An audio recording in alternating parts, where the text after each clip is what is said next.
Hey, how's everybody doing?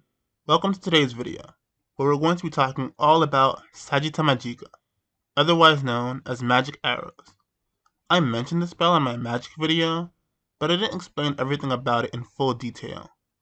Like I said in that video, magic arrows are the standard projectile attacks of the Nejima world. How the spell works is very simple. The mage conjures up a series of elemental projectiles that fly toward their enemy in streaks of light. This is the most basic kind of attack spell, and along with Exarmatio, one of the first two combat spells any mage would learn. But just because it's basic doesn't mean it's useless. In fact, Sagitta Magica is extremely versatile, and due to its simple nature, it can be applied in more ways than almost any other spell. Because it's so basic, it seems to be rather easy to cast them without incantations. After training with Eva for just 2 months, this was the only offensive spell Neji learned to cast silently, and the ability to use silent incantations or delayed spells is indispensable in high-level magic combat. Adding to their effectiveness, magic arrows also come in a variety of different elements. All the elements we've seen in the manga are light, wind, lightning, ice, water, fire, darkness, and sand. Neji can use light, lightning, and wind arrows. Light arrows strike the enemy with physical force. Lightning obviously electrifies whatever it hits, but it can also cause paralysis. Wind arrows are different from all the others, because they're the only type of arrow that don't have any offensive power. Instead of attacking, it captures the enemy by tying them up with ropes made of wind, and then pinning them to the floor.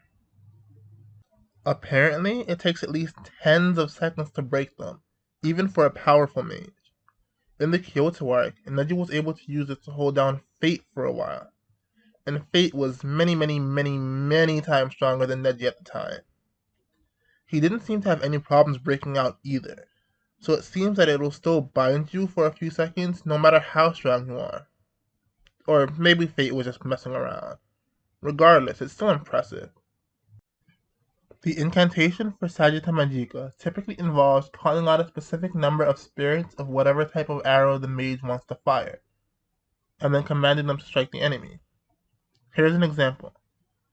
Septendicium Spiritus Lucis, Coentus Sagittant Inimicum, Sagitta Magica, Sirius Lucis. Or for those of you that don't speak Latin, 17 spirits of light, converge onto me and strike down my enemy. Magic arrow, series of light. Or in the case of wind arrows, 11 spirits of wind, become like a bind and capture my enemy. Magic arrow, binding wind arrows. Or Undicium Spiritus Aeralis, Vincula Facti Inimicum Captet, Sagitta Magica, Air Capture. Obviously, the more arrows that are used, the more powerful the attack, or the stronger the binding. Once the arrows are fired, the mage has a certain amount of control over them, guiding them towards the enemy like homing missiles. This likely takes a certain amount of skill though, because at the start of the series, Neji was only able to call them back to himself, and actually got hit by them.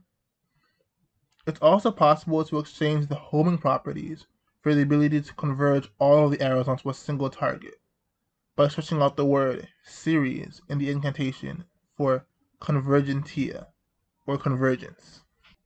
Arrows can be cast in more than one way. They can be suspended as balls of light around the mage until they're ready to fire, or they can be fired out of the user's fist, making it really easy to follow up with a punch. This technique formed the backbone of Neji's fighting style for a while. By adding arrows to his fists and elbows, he can increase the power and range of his melee attacks by a considerable amount.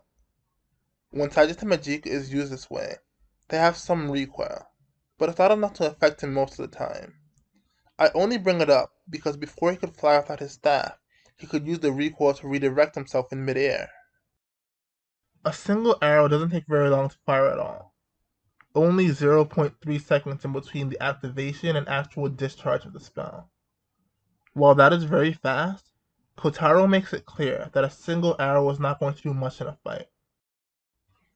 One arrow has about as much power as one of Neji's magically charged punches, and it wouldn't be difficult at all to block it with a barrier, or just avoid it entirely. Magic arrows are designed to overwhelm opponents through their numbers, so they're usually fired off in sets of 17 or 29. This presented a big problem for Neji, because while he could fire off one arrow in less than a second, if he wants to do more than 3, it would take him a whole lot longer. And as I said before, at the time, this was the only offensive spell he could use unenchanted. So going into the Mahora Martial Arts tournament, he was left without a powerful attack he could use in the middle of a real fight. Then he gets the idea to store multiple arrows in his fist, amplifying the power of his next punch by a ridiculous amount. He can also wrap the arrows around his entire body for a devastating body slam attack. Despite how powerful this move is, it's also pretty impractical in a fight. It seems like he needs to be a good distance away before he can charge into his opponent, and they would obviously see him preparing all the arrows, making it really easy to dodge. The only reason it worked on Takemichi is because he baited him into one final head-to-head clash, and he seemed pretty interested in seeing what Neji had up his sleeve. Otherwise, he would have never hit him with it, so he usually just sticks to his fist. While it is weaker than using his entire body would be, it doesn't require nearly as much setup, and deals a ton of damage at close range. With just 3 arrows, he was actually able to make Takemichi flinch for a minute. This is his Maho Ken, or magic fist technique. He has 3 of them, one for each kind of arrow he uses. The Oka Hoken, or Blossom Crushing Fist, is the result of him absorbing arrows of light into his fist. Raika Hoken, or Thunder Crushing Fist, uses lightning arrows, and he makes the Fuka Hoken, or Wind Crushing Fist, with wind arrows. All of these attacks have the properties of the arrows used to create them. Raika Hoken has electrical properties, Fuka Hoken has capturing properties, etc. And obviously the more arrows he puts into them, the stronger they are. He has used variations consisting of 97, 101, and at the very end of the series, he cranks it all the way up to 1001 arrows. These numbers might seem really weird to you, but that's because arrows are almost always cast in prime numbers. I have no idea why this is, but it's always 11, 17, 29, 101, or 199, but never like 50 or 100. Prime numbers seem to be really important in Magic.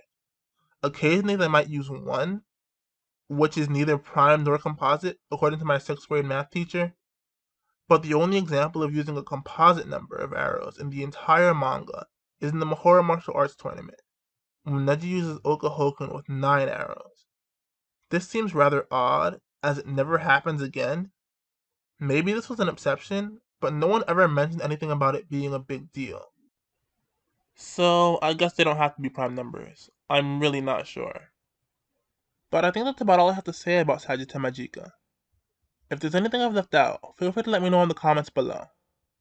I'm hoping to turn this into a regular series where we discuss all the different spells in the manga. If there's any other spells you want me to cover in the future, just drop them down below and I'll be sure to get to them. Make sure to subscribe and click that little bell so you get notified as soon as I upload. And until next time, remember, a little bit of courage is the real magic.